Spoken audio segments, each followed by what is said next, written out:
Estos tiempos son buenos para parar la pelota, Ayer hubo una charla en la legislatura porteña, en la Comisión de Uso de Espacio Público que preside Claudia Neira. También estuvo la ministra del ramo, la ministra de Espacio Público, Clara Mucio, y habló un especialista en urbanismo que es asesor del Ayuntamiento de París, que se llama Carlos Moreno. Habló sobre la ciudad de los 15 minutos.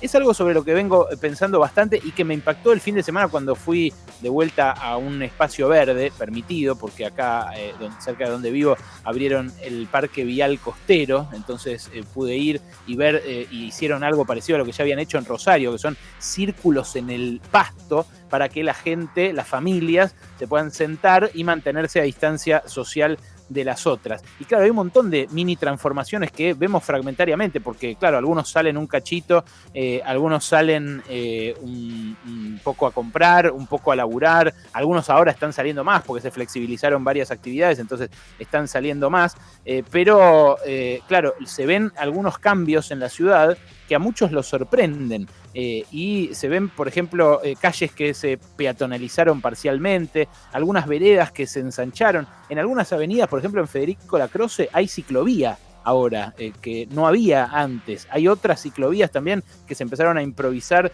sobre algunos lugares, sobre algunas calles de la ciudad, en algunas otras ciudades de la Argentina también está pasando, pero este hombre, el que invitaron ayer a la legislatura, Carlos Moreno, habló de la ciudad de los 15 minutos.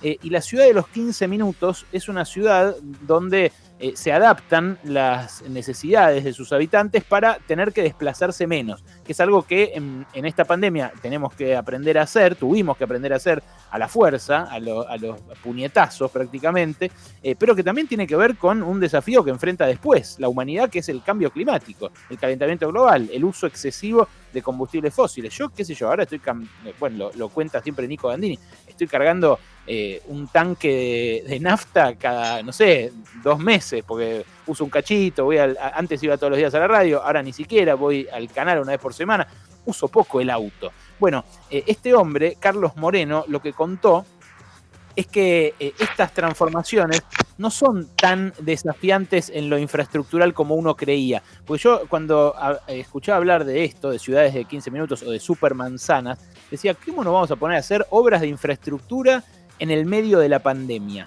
Es muy difícil, porque además la gente se podría empezar a contagiar, los obreros, hacer obras de infraestructura es caro, no hay guita, no hay crédito. Bueno, lo que dijo Carlos Moreno es que no se trata de transformar la ciudad, sino de transformar el ritmo de vida, porque se pueden asociar distintos, múltiples usos a un mismo lugar. Y dijo, lo que hace falta es una ciudad policéntrica, no una ciudad con un centro. Una ciudad necesitamos que no nos obligue a ir todo el tiempo a un lugar, que no nos obligue a ir todo el tiempo al centro. Esto también me recordó que hace un montón de tiempo que no voy, salvo la vez que fui a entrevistar a Martín Guzmán, la vez que fui a entrevistar a Santiago Cafiero. No voy porque las reuniones que antes se hacían, esta mañana, qué sé yo, por ejemplo, tuve un off the record con el CEO de una empresa importante.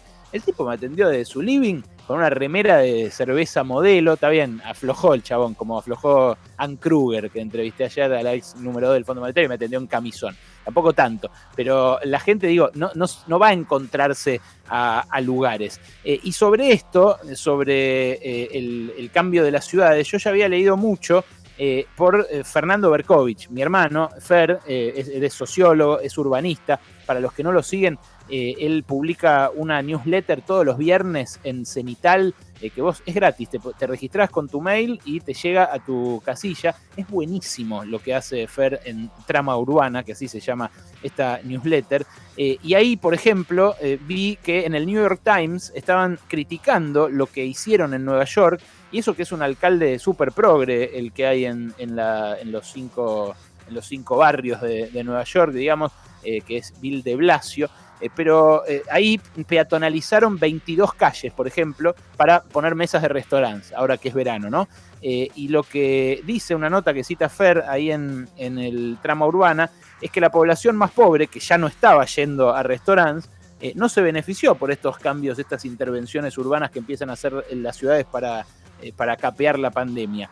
Fueron rápidas las ciudades, dice esta nota que cita Fer, fueron rápidas para hacer los cambios que los residentes blancos y más ricos valoran y habilitaron bares en la calle, en sus barrios, antes que arreglar las cloacas debajo de las calles en los barrios que las tienen funcionando mal. Yo acá agregaría, hay un montón de barrios que no las tienen, ¿no es cierto? Y sin embargo hay más interés en hacer círculos en parques o ciclovías en barrios acomodados que cloacas donde no las hay.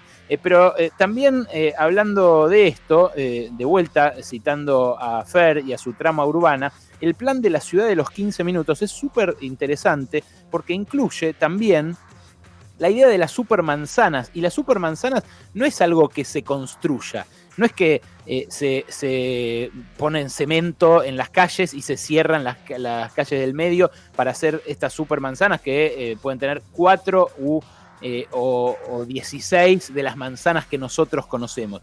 Lo que se hace es que las calles de entremedio permitan solo circulación de 10 kilómetros por hora, por ejemplo, lo cual solo permitiría que haya peatones o ciclistas en esas calles, y de esa manera se delimitan manzanas más grandes, entre las cuales, por supuesto, ahí pueden circular los autos y el transporte público, que debería moverse menos en un contexto de ciudad policéntrica, digamos. Bueno, de esto han hablado ciudades importantes como Manhattan, que ya les dije, Brasilia, varias ciudades en Europa, pero el gran implementador de todo esto fue el que comandó la Agencia de Ecología Urbana de Barcelona durante 20 años, y en Barcelona sí se terminaron de crear estas supermanzanas, que en catalán se dice superille, como medio parecido al francés, y se consideran estas supermanzanas una estrategia de pacificación, donde los dos enemigos son la contaminación y el ruido. ¿Qué es lo que trae contaminación y ruido? Los autos. Y el auto es el enemigo de toda ciudad que busque repensarse. Tiene que ver, por supuesto, con, de vuelta, la pandemia, porque Barcelona se reinventó después de haber tenido sus pandemias, la de la fiebre amarilla y varias después de otras fiebres que se cargaron a varios miles de personas ahí, en un par de años nomás, allá por el siglo XIX. Pero lo que hicieron las supermanzanas, según los cálculos de estos administradores de Barcelona, es reducir hasta el 70% el espacio que ocupan los vehículos motorizados. Antes de la pandemia se veía ya esa fotito que nos trajo más de una vez nuestro columnista de tránsito, Pablo Martínez Cariñano, de lo que ocupa un auto y lo que ocupa un colectivo y lo que ocupa una bicicleta y cuánta gente traslada cada uno. Bueno, el auto es claramente siempre el más ineficiente, pero repensar estas estrategias de movilidad, de vida, de hábitat, básicamente, en una pandemia se hace obligatorio, porque todo nuestro ritmo de vida se alteró y ahora sí vale la pena pensar, como hacíamos ayer con los chicos de Jóvenes por el Clima, la que se viene después con el calentamiento global. Esto, por supuesto, exigiría pensar fuera de los límites que impone la General Paz, y eso es difícil, porque de un lado gobiernan unos y del otro lado gobiernan otros, y justamente esa frontera de la General Paz es la que hace que nosotros ni fantasiemos siquiera con que el subte, por ejemplo, ¿se acuerdan del subte? Cruce la General Paz, algo que estaría buenísimo que ocurriera y que por supuesto sí ocurre en Manhattan, sí ocurre en Madrid, sí ocurre en París, sí ocurre en las grandes urbes que tienen subte, incluso en las que lo tienen de hace poco, como las asiáticas, como Seúl, por ejemplo, que conocimos el año pasado. Una ciudad de supermanzanas con menos autos y menos gente moviéndose se impone en momentos como este. ¿Nos animaremos nosotros a pensar la ciudad que viene? Ciudad que viene.